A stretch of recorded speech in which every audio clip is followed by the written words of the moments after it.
Boa noite a todos. Estou muito feliz de estar aqui de volta com vocês. Meu nome é Sabrina Chagas, eu sou oncologista clínica da Oncologia DOR. Mais uma edição dos nossos encontros, o último encontros do ano.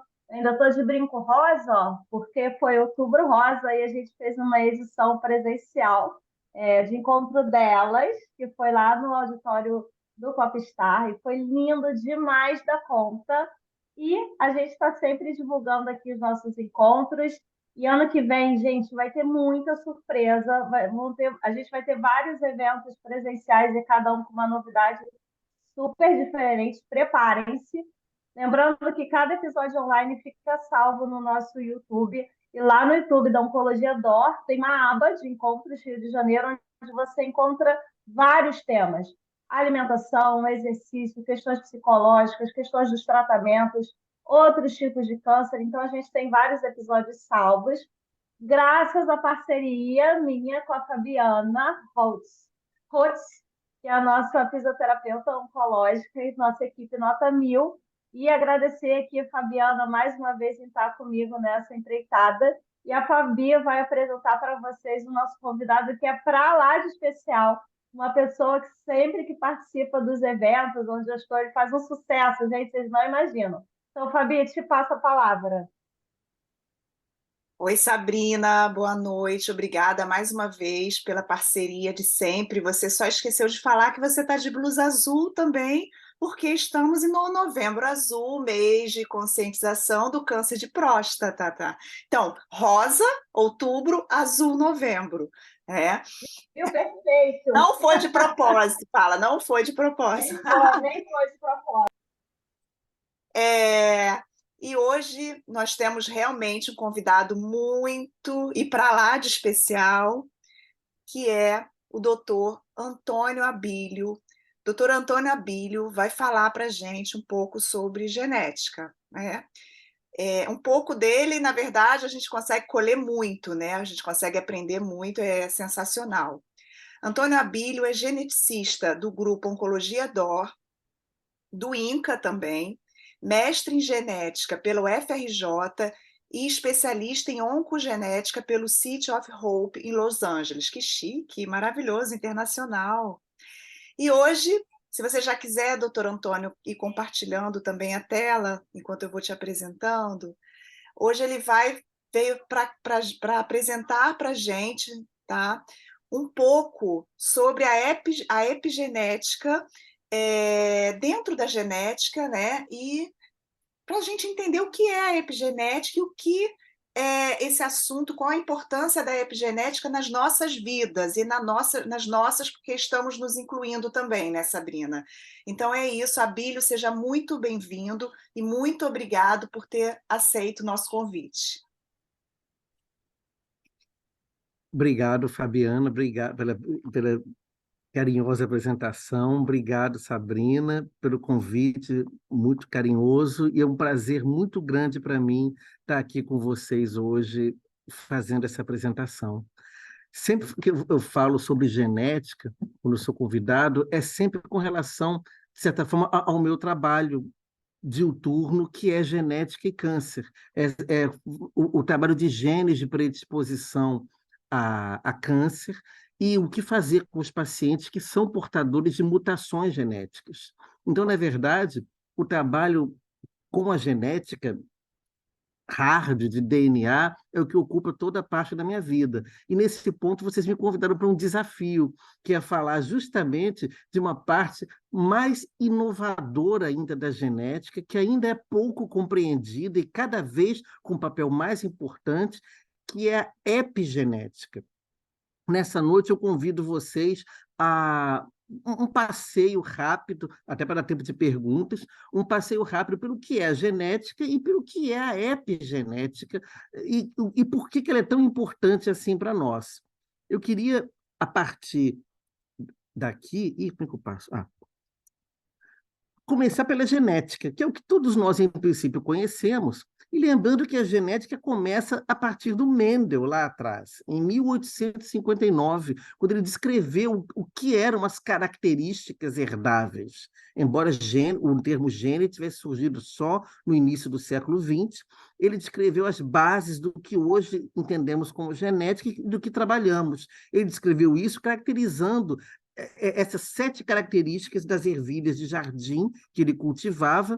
Interessantemente, descreveu quais eram as características dominantes e recessivas, e a partir daí lançou as bases para a genética. Criou as leis de Mendel, a primeira lei, a segunda lei. Isso aí nós todos aprendemos no colégio, estamos todos familiarizados com isso, embora um pouco mais distante para quem tenha seguido outras áreas não biomédicas de profissão. Mas lembrando que foi com a descoberta da molécula, da estrutura da molécula de DNA por Watson e Crick, agora já nesse século, ganharam o Nobel de Medicina por conta disso, que o DNA, a estrutura da dupla hélice foi descrita, ganhou as páginas da imprensa, ganhou, e até hoje tudo que acontece com o DNA chama a nossa atenção de maneira muito brilhante, porque nós todos queremos saber das nossas origens, do que a nossa genética, a nossa composição genética tem para influenciar nosso comportamento, nossa saúde, nossas características. O alfabeto da vida, o código genético já foi descrito também, e hoje nós já sabemos ler todo o nosso código. Nosso genoma humano já foi totalmente descrito em 2001, ficou uma partezinha faltando que agora, alguns meses, só agora, 20 anos depois, acabou de ser sequenciado. E soubemos nesses momentos o que era do nosso DNA, que era um gene, e o que eram as regiões não codificantes do DNA. O gene é o que nessa representação está aí em amarelo, e é a parte do nosso DNA que é lida e que vira proteínas. E as regiões não codificantes, que são em azul, estão em maioria nesse desenho, e na vida real, mais maioria ainda. Nosso DNA total, 98,2% dele são essas regiões azuis, e somente 1,8% são as regiões amarelas, ou seja, quase todo o nosso DNA é região não codificante, que não vira proteína. Na verdade, dentro dos próprios genes nós temos introns, somente os exons que viram realmente o RNA mensageiro, e dali a proteína. E a proteína é o que faz nós todos. Nós todos somos o que somos por conta das proteínas que nós temos. E que nós temos por quê? Por conta dos genes que nós temos e que fazem com que elas sejam expressas. Essa é a representação menos artística do DNA. As regiões amarelas são, na verdade, essas regiões, essas letrinhas vermelhas aqui. E essas regiões pretas são DNA não codificantes. A realidade é sempre menos bonita do que a representação artística, sempre foi. Mas, na verdade, o que a gente está dizendo é que nós estamos acostumados com a questão de um gene representando uma proteína, e os genes ligados ou desligados, como a gente liga ou desliga o interruptor de uma lâmpada.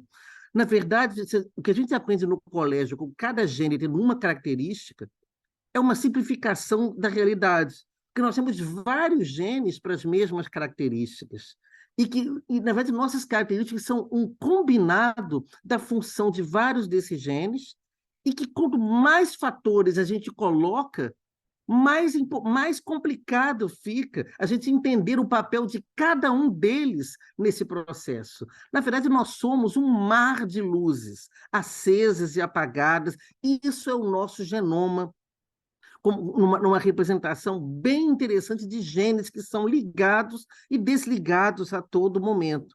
Gene desliga, gene desliga. Na verdade, os nossos genes são uma parte do nosso fenótipo.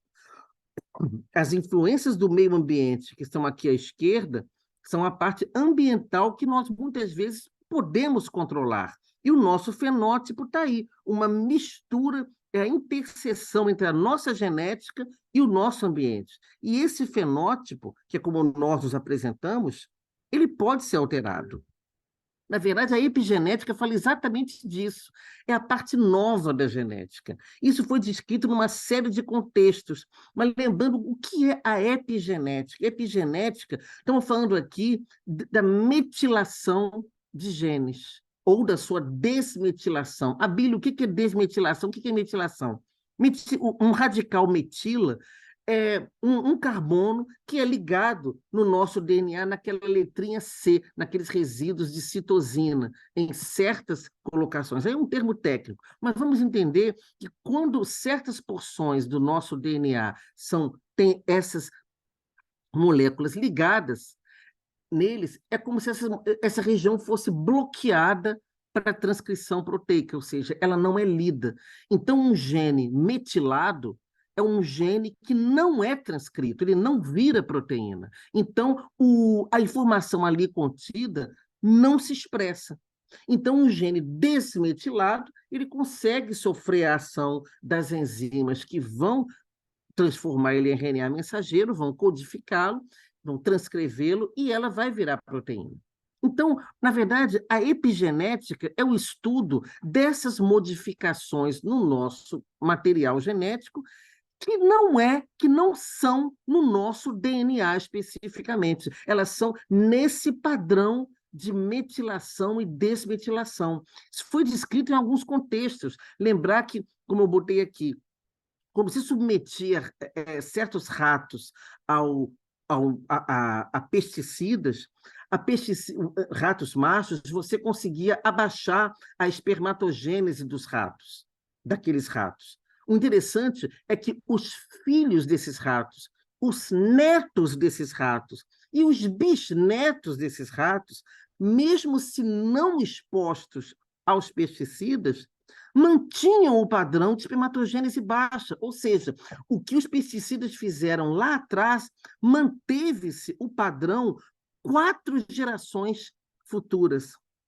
E um outro exemplo, que tem até aqui a foto, ratos agouti obesos, que é um gene que são ligados com obesidade, quando você tem uma dieta que metila esses genes, as ninhadas, como no caso da ali à direita, ficam salvas da obesidade. Aí não tem nem o padrão agouti e também não tem a obesidade. Ou seja, você consegue fazer com que as ninhadas sejam salvas da obesidade e até posteriormente. E outra coisa, ratas que cuidam dos fetos, do nascimento, moldam o cérebro dos filhos.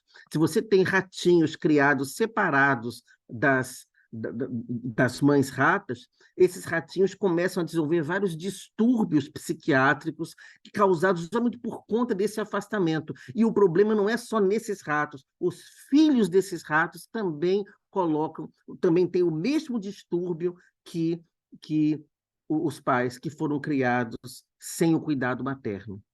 Nesse contexto, um último exemplo, uma dieta rica na infância, ou seja, uma alta exposição à glicose no sangue, plasmática, leva a um aumento da incidência de diabetes, não apenas nessas pessoas, mas até nos netos dessas pessoas. Aí já são em seres humanos. E isso se demonstrou de maneira muito elegante na Suécia, lá atrás, quando você conseguiu demonstrar que várias gerações de diabéticos eram possíveis de ser demonstradas por conta da alta incidência de alimentos. Conseguiam ver isso em várias gerações na Suécia, comparando preços de alimentos em anuários econômicos de vários séculos atrás, demonstrando que quando você tinha anuários econômicos mostrando que o preço dos alimentos era baixo, era uma época de fartura. Se era época de fartura, as pessoas tinham mais alimento e comiam. E aí, daí, por consequência, mais diabetes. Na verdade, isso é a base da epigenética. Nós estamos falando aqui não só dessa metilação do DNA, como dessas proteínas que estão aí em verde, que são as histonas, que são as proteínas que ajudam a enovelar o nosso DNA. Quando a gente tem metilação ou desmetilação das histonas, a gente tem um DNA que é mais solto, e, por consequência, mais transcrito. Quando ele está todo enovelado, quando está aí à esquerda, na apresentação, ele não é transcrito. Então, quando o DNA está mais liberado, como nesse meio, ele pode sofrer a ação da transcrição. Então, a gente está falando aqui, gente, de maneiras de você expor ou não expor o nosso DNA, ou seja, a nossa cromatina, às enzimas. E quanto mais enovelada ela está, como histonas, menos sensível ela é à transcrição. Quanto mais solta ela é, mais transcritos serão esses genes. Então, a gente vê que como o padrão de metilação ou desmetilação dessas histonas, juntamente com a própria molécula de DNA, é fundamental para a gente ver o padrão de expressão desses genes. Você tem aqui epigenética como um estudo da expressão gênica, que pode ser modificada pela nossa frequência, nossa exposição a fatores ambientais, que vão ajudar a metilar ou desmetilar os nossos genes. Reparem aqui nesse gráfico, à esquerda, metilação do DNA. Um gene inativo está todo metilado, com a expressão dele bloqueado. Um gene desmetilado, ele é ativo e sofre a ação da polimerase. Na histona, muitas vezes é o oposto. Quando você metila a histona, você também inativa essa transcrição. E você desmetila a histona, a transcrição é ativada. E na histona, você ainda pode também acetilar ou desacetilar a histona. Aí já é, no caso, uma ligação de uma molécula com 2 carbonos, em vez de apenas um. Um radical metil, lembrando da química, é um carbono só. Um radical acetil são 2 carbonos. Então, você tem aí estudar o padrão de acetilação e desacetilação dessas histonas. E esse padrão é passado adiante nas células sexuais, nos espermatozoides e também nos óvulos. Então, a gente está o tempo todo costurando a nossa genética. Nós podemos moldar, de certa forma, a nossa exposição a esses agentes, trazendo para um outro nível aquela discussão que sempre marcou a história da genética. Em inglês é nature versus nurture, que no caso a gente está lembrando aqui do que é a nossa genética, como nós somos. Nós somos só a genética com a qual nós somos feitos, ou nós recebemos também influência do ambiente? Nesse caso, essa influência do ambiente consegue deixar marcas no nosso DNA, e essas marcas são passadas gerações após gerações. Uma geração inteira de desassistidos pode, então, transmitir doenças.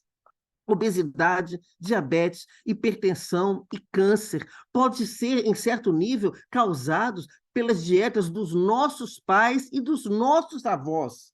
Ou seja, o epigenoma pode ter vários papéis na metilação, na expressão de proto-oncogenes, Helicobacter pylori, câncer de estômago, cólon, tireoide, próstata, e até na metilação. Então, a metilação dos genes certos pode, às vezes, atrapalhar a transcrição, e, nesse ponto, os polifenóis do chá verde já se mostraram como de grande fator protetor de tumor, por ajudar a recuperar o nosso padrão certo de metilação, ou seja, o nosso chá verde que podemos tomar e cuja ingestão incentivo a todos de tomarem, serve para nós desmetilarmos os nossos genes adequados. Então, na verdade, não é só o chá verde, toda a nossa alimentação, todo o nosso padrão de estilo de vida pode deixar modificações boas no nosso DNA. Boas, por exemplo, olha aqui à esquerda, um bebê que nasça e que, olha a parte de cima do gráfico, tem exercício físico desde cedo, alimentação adequada, o nosso DNA consegue ser marcado por amores e coisas boas, muita coisa. A pessoa consegue envelhecer com saúde e ter filhos com saúde também. Na parte de baixo, a mesma pessoa que nasça, mas que seja colocado a estímulos inadequados de alimentação, de vida, de problemas, de miséria, essa pessoa tende a adoecer pior. E ter um final de vida pior. Isso já está mais do que demonstrado em vários estudos. O que tem que ficar claro aqui, mudanças epigenéticas são reversíveis com mudanças de estilo de vida. As mutações, não. Quer dizer, o ambiente pode mudar a herança. O que fazemos pode afetar o desenvolvimento não só nosso, mas das gerações futuras. Então, somos responsáveis pela integridade do nosso genoma e da dos nossos descendentes, levando também para um outro nível aquela discussão: é determinismo ou livre-arbítrio? Carregamos nossas faltas conosco. Então, Lamarck estava certo, afinal? Lamarck, que foi lá atrás, aprendemos ele quando estudamos biologia, quando ele estudava da lei do uso, desuso e da herança dos caracteres adquiridos. A epigenética é uma nova forma de mostrar em nível molecular que Lamarck estava certo. Nós podemos levar a influência do ambiente pode mudar as características genéticas que nós temos, e isso é passado adiante, sim. Ele não mal podia esperar que ele seria reabilitado em nível molecular no século XX e XXI. E até o Allan Kardec pensava certo, porque como está aqui, saudade é uma dor que fere nos dois mundos, nascer, morrer, renascer e progredir sempre. Essa é a lei. No espiritismo e também na genética, a partir do nosso próprio conhecimento do que pode ou não ajudar a mudar o nosso DNA para melhor. E lembrando que o que está acontecendo atualmente é o contrário. Estamos cada vez mais colocando a nível de miséria na população nossa, mundial, cada vez maior, e nós temos que cuidar da nossa infância. A nossa infância merece ser bem cuidada para que a gente consiga ter uma geração futura melhor também, porque eles não fiquem com marcas epigenéticas que vão ser causadas neles, já estão sendo, pela pobreza, pela falta de recursos, por mau ambiente familiar, por violência familiar, violência entre si, um mundo que sempre lhe fecha as costas. Isso é a nossa responsabilidade também. Temos que cuidar da vida dessas crianças, estrutura genética dessa população, porque eles estão aí e vão cobrar de nós. O olhar deles, inquisidor, vai ser o olhar que agora que nos urge com a pergunta: o que estamos fazendo agora com essa população? Porque a regra de ouro é o que vale sempre, não para isso, não só para isso, mas para toda a nossa vida. Faça aos outros como você gostaria que fizessem com você. E a gente tem obrigação de estimular nossos pacientes, nossas famílias, nossos familiares e nossa população que o estilo de vida, mudanças de estilo de vida, dieta, são a única forma que nós temos de mudar a nossa epigenética. E é com isso que eu me despeço para não tomar muito tempo de vocês e abrir espaço para discussão. Muito obrigado a todos, a Fabiana e a Sabrina, querida, pelo convite. Vou parar de... Como é que eu paro? Stop share. Pronto, parei. Não sei se mantive em 20 minutos. Você é maravilhosa, Bílio. Caramba, eu fui lá na escola agora. Você sabe que quando que eu fiz medicina integrativa, né, após, e quando eu estava querendo me aprofundar, assim, eu quase fiz uma pós em genética. Eu falei, não, gente, tem que ser a Bílio para aprender isso, porque realmente é muita informação para minha mente. Eu, Nossa, mas lá na pós, e estudar isso é maravilhoso, porque a gente consegue demonstrar que certos fatores de mudança do nosso estilo de vida deixam marcas no nosso genoma. Então, é nossa responsabilidade fazer com que essas marcas sejam boas, não só para nós, como para os nossos filhos e netos. pois Então, é, e a lá na Bíblia... pós, quando eu Ai, pode fiz, falar. quando eu fiz a pós, eu passei pela epigenética, eu tive 4 horas de aula de epigenética, e assim, falando de hábitos de vida como um todo, né, são sementes que a gente planta, né, para a vida. E a gente fala tanto, né, a gente pede tanto, falando em prevenção também, a cura do câncer, né, e a gente já tem caminhado para isso, a gente já tem muita droga, muitas opções de tratamento, vários exames diagnosticam precocemente, até paciente já tem doença avançada, a gente tem muito tratamento, mas olha que dádiva, né, que a gente tem de poder prevenir, né? Lembrando que os tumores relacionados à parte genética, hereditária, ficam em torno de 10%, a grande maioria, né, tem impacto grande em relação aos hábitos de vida, né? Então, Uhum. reforçando essa questão, hoje eu atendi, só lembrei aqui por alto de um paciente que eu atendi, um paciente que ele tem um tumor de próstata que está controlado, está fazendo tratamento com um PSA super controlado, super estável há muito tempo, e ele tem 72 anos e cada vez que ele vem mais frágil, para andar tem mais dificuldade, e assim, ele não faz atividade física nenhuma, ele tem uma alimentação péssima, E ele fica tão preocupado com os exames de próstata, sabe? Está super controlado, preocupado com os exames. Então, é difícil a gente virar essa chave, né? Porque hábitos de vida é prevenção de recidiva e é remédio, né? Um remédio para a vida, assim, para Uhum. outras doenças crônicas também. Então, é importante a gente reforçar sempre isso. Muito E, bom. e- Então, assim, deixa eu ver, é muita coisa, né? Cabeça.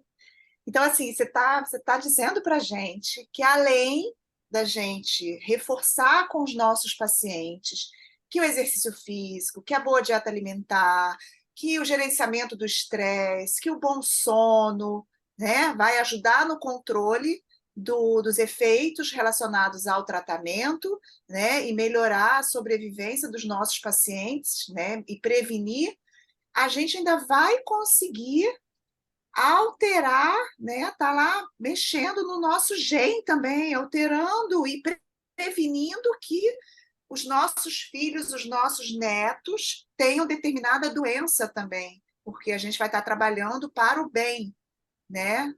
Aham. Dos próximos, é isso? Então eu tenho mais isso nas mãos, né? Mais essa carta para poder reforçar. É isso que você está me dizendo, maravilhoso. Com certeza, Fabiana. E o ideal seria que a gente já conhecesse nesse momento todos os fatores que permitissem a gente desmetilar os genes certos quiçá, metilar os genes errados e aí talvez limitar a expressão gênica desses genes ruins, por assim dizer. Boa parte do nosso processo tumoral são mutações que vão se acumulando naquele tecido. Se eventualmente pudéssemos silenciar essas mutações, fazer um silenciamento epigenético específico para elas, seria maravilhoso. A gente ia tratar, a mutação pode estar lá, produzindo suas proteínas ligadas ao processo de aceleração de crescimento e do câncer, de metástase, e a gente poderia bloqueá-las por metilação. Nossa, se nós soubéssemos como fazer isso, ainda seria uma maneira fantástica de atuarmos. Eu acho que a gente podia listar aqui, listar tudo não é possível, tenho certeza que não, mas, por exemplo, o que que a gente sabe que faz muito mal nesse sentido, né? Então, a gente tem cigarro, a gente tem o consumo de álcool também entra, Sim. uma alimentação ruim, o sol também, né? E Uhum. hoje a gente sabe também da poluição, né? Então, o que mais assim que a gente pode trazer assim A gente pode para esse pensar ponto de vista? o estresse que sendo como sendo um fator que ajuda a modular negativamente o nosso sistema imune, deixando células oncológicas começarem a se desenvolver. Posso lembrar de conservantes de alimentos, alimentos processados, alimentos engarrafados, todos conservam-se muito tempo nas nossas geladeiras por conta de conservantes. Eu não consigo esquecer de uma paciente que eu tive há muito tempo, que ela me citava que na época dela, era bem idosa, na época dela de jovem, nas feiras livres da rua, você tinha a hora da creolina. O que é a hora da creolina? Chegava a vigilância sanitária, ou qualquer que fosse o órgão na ocasião, e jogava creolina em tudo que os feirantes ainda tivessem lá expostos nas barracas. Para quê? Para evitar que eles vendessem aquele mesmo alimento depois. Então, obrigando que tudo que eles expusessem para ser vendido fosse fresco. Não havia geladeira, não havia nada. E hoje em dia o que temos? Geladeiras, conservantes, o alimento fica um tempão na geladeira, enche de coisa e não sei o quê, e a gente está comendo cada vez pior. Nós nos alimentamos pior do que na nossa época, do que na época lá atrás. E a gente não sabe nem quantos estímulos a gente tem a mais, fora ondas eletromagnéticas que tem com certeza, que circulam entre nós, a luz com que nós vivemos, nós temos mais luz do que naquela época. Tem até gente que relaciona o aumento da luminosidade geral do mundo com a maior incidência de autismo. Então, a gente ainda tem até como compreender, muita coisa para compreender com relação a isso. Eu vi uma pergunta no chat que apareceu agora, inclusive eu não tô vendo o chat, não sei se vocês estão vendo, querem passar para mim, que eu estou vendo só, tenho medo de apertar o chat e a imagem sumir. Está escrito assim, ó, não entendi a metilação. E mesmo sem filhos, faz uma diferença esse cuidado por meu tratamento, né? Faz sim, porque você ajudando a modular a sua epigenética, você vai expressar genes melhores. E isso faz diferença para você. Mesmo que você ainda não tenha tido filhos, mas você possa vir a ter, mas isso faz diferença para o seu próprio cuidado e para o seu próprio corpo. E entenda a metilação como uma cobertura por esses radicais metila que vão em certos sítios específicos do DNA, e quando o DNA está coberto por esses radicais, ele está invisível às enzimas que iriam fazer com que aquele gene se expressasse.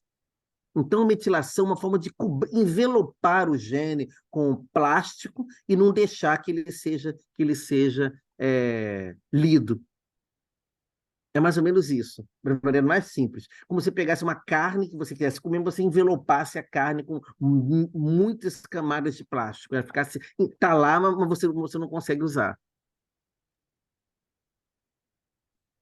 É, perfeito. Eu posso fazer uma pergunta? Eu acho Claro. que é uma dúvida que os pacientes possam vir a ter. É, teste genético, Abílio. Teste genético ele é indicado para todos os pacientes? Como é que é feito isso? Qual a melhor indicação? Quando indicar? Você pode falar um pouquinho para a gente, por favor? O que muda para o tratamento, né? Uhum. Paciente Com que tem a certeza. indicação. Uhum, com certeza, Fabiana. Nesse ponto, aí eu fujo um pouquinho da epigenética e volto para o início da questão da genética, porque a gente ainda não Voltei. tem ainda testes que avaliem esse padrão de metilação. Ainda é muito de pesquisa nesse contexto. O teste genético pode e deve ajudar no cuidado do paciente. E aí a gente tem que levar o teste em duas vertentes. A primeira vertente é a vertente que mais interessa ao oncologista e ao paciente em si, que é o teste do próprio tecido do tumor, onde você vai conseguir ver as mutações que aquele tumor apresentou no decorrer do seu processo tumoral. Essa informação das mutações que estão ali é fundamental para o oncologista poder direcionar drogas novas que vão servir justamente para os pacientes que têm as mutações. E também o oposto. Às vezes o paciente com uma mutação torna aquele tumor insensível a certas drogas. Aí não adianta para o oncologista prescrevê-las. Vai ser um desperdício da medicação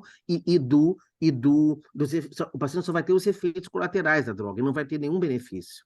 Então é importante que essa informação esteja disponível para o oncologista na hora que ele for prescrever sua medicação. Isso é um tipo de abordagem e é importantíssimo e fundamental e vital para o tratamento e para o acompanhamento oncológico.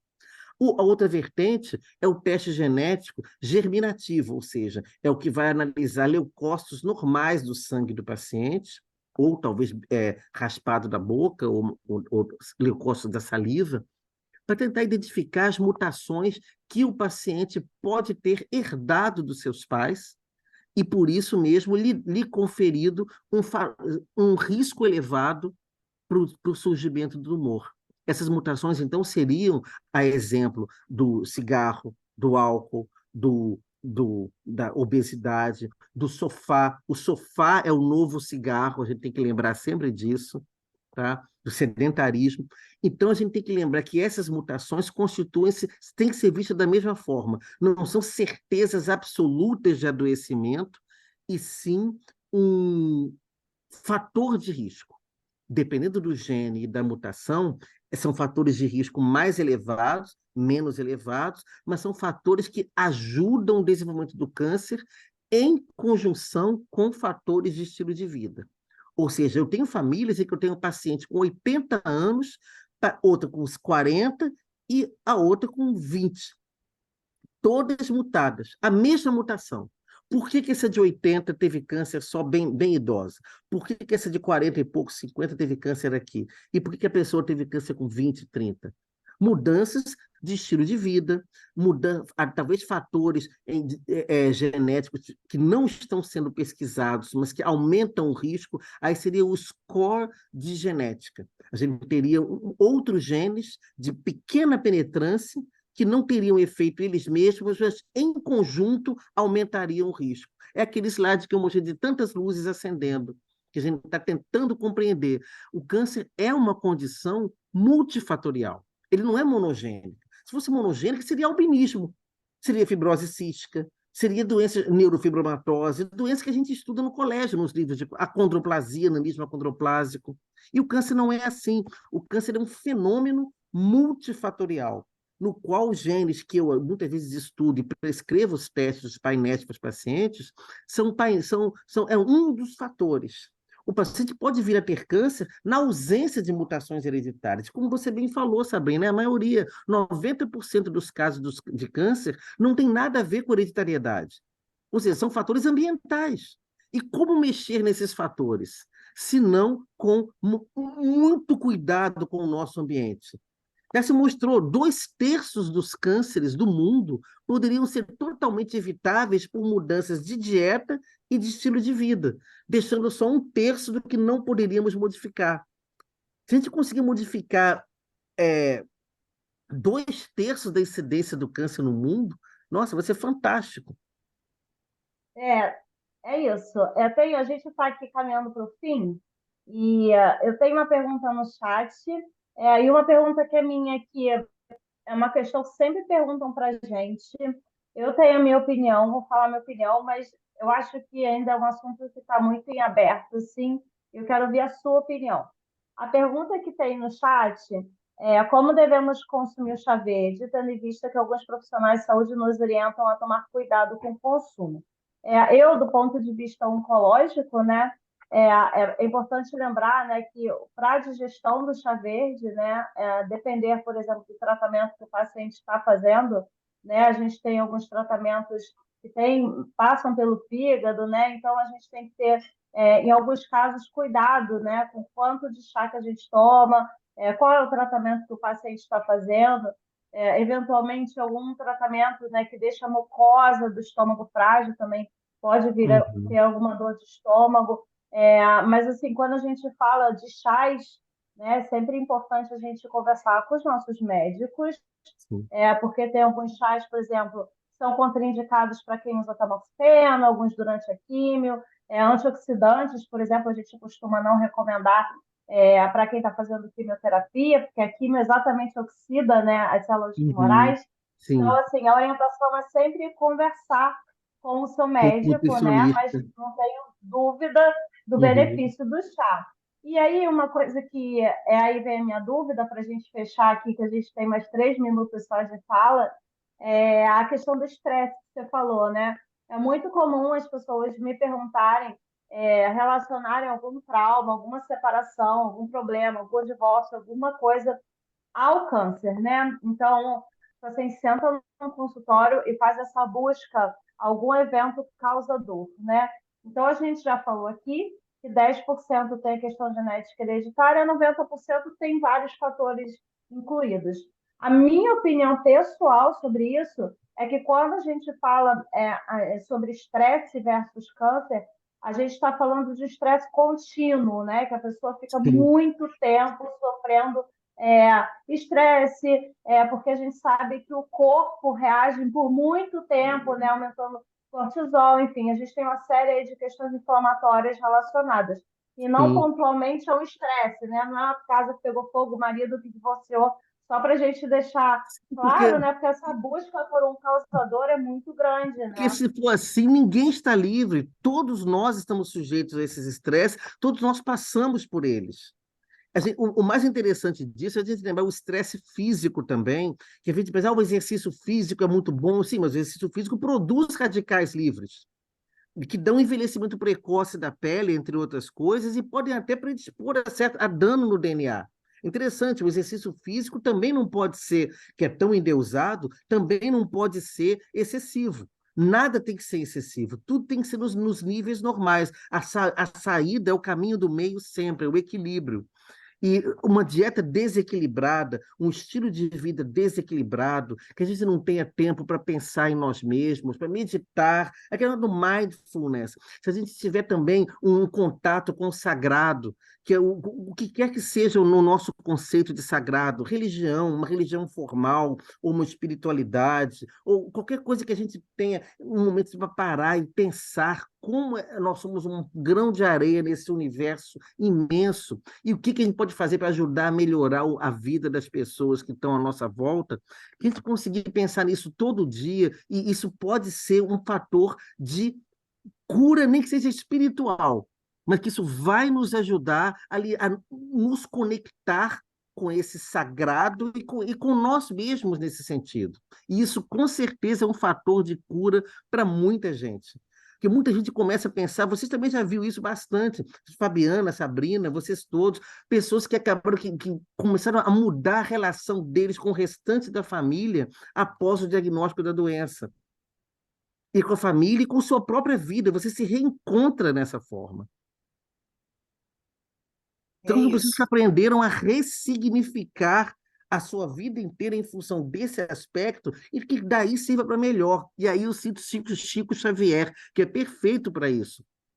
Mas lembra de puxar no passado, se for o estresse, aí você se sente culpado demais lá atrás com uma eventual separação. Não, esquece, você não é culpado do que te aconteceu. Não é. O câncer não teve a ver com isso. E aí o Chico agora. A gente não pode voltar atrás e fazer um novo começo, mas todos nós podemos começar agora e fazer um novo fim. E a epigenética é a prova mais cabal de que a gente pode fazer isso. Nossa, perfeito, maravilhoso. A gente está chegando no final, né? Realmente agora. E você falou tudo, acho que você fechou lindamente a sua aula com essas palavras suas e do Chico, né? E é isso, buscar o equilíbrio, o bem-estar é fundamental. A gente vive num mundo muito louco, num dia a dia de estresse o tempo inteiro. A gente sabe que o estresse um pouquinho é até importante, mas quando ele é muito, ele faz mal, né? Ele Uhum. traz coisas ruins para a gente. Abílio, eu queria te agradecer muito. Foi assim muito bacana. Eu acho que uma aula é muito pouco, porque tem muita coisa para se falar. Então, essa parte que você veio aqui, a segunda parte da aula, a gente tem a terceira, a quarta, enfim. Muito Aham. obrigada mesmo. Sabrina, Abílio, por favor, as palavras finais, e depois a Sabrina para fechar nosso momento. Fabiana, Sabrina, só tenho que agradecer muito a oportunidade, agradecer a vocês, agradecer o pessoal do apoio da Rede Dor por tudo, Luísa, que está aqui também, e prazer a todos vocês que nos assistiram agora ao vivo e a quem poderá assistir pelo YouTube.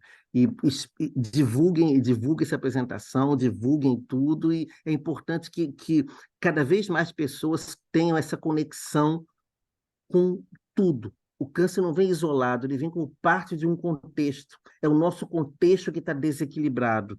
A genética é só um fatorzinho nisso aí. É só um fator. Não é, a gente não pode botar tudo em cima da genética. E nem eu, que sou geneticista, não faço isso com meus pacientes.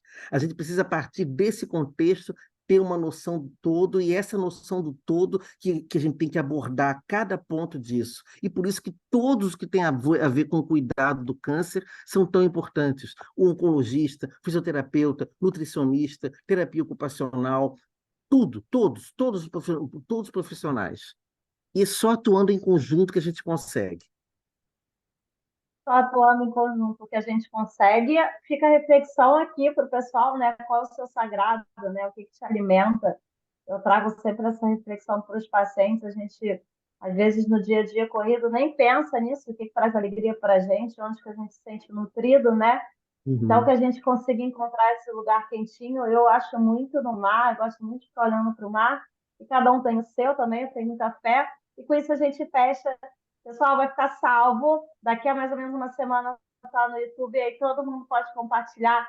Obrigada, Fabi, te amo. Obrigada, Billy. Gente, um final de ano lindo para vocês. A gente encerra nosso ano de encontros aqui. Beijo, Para vocês tchau. também, mesmo. Obrigado.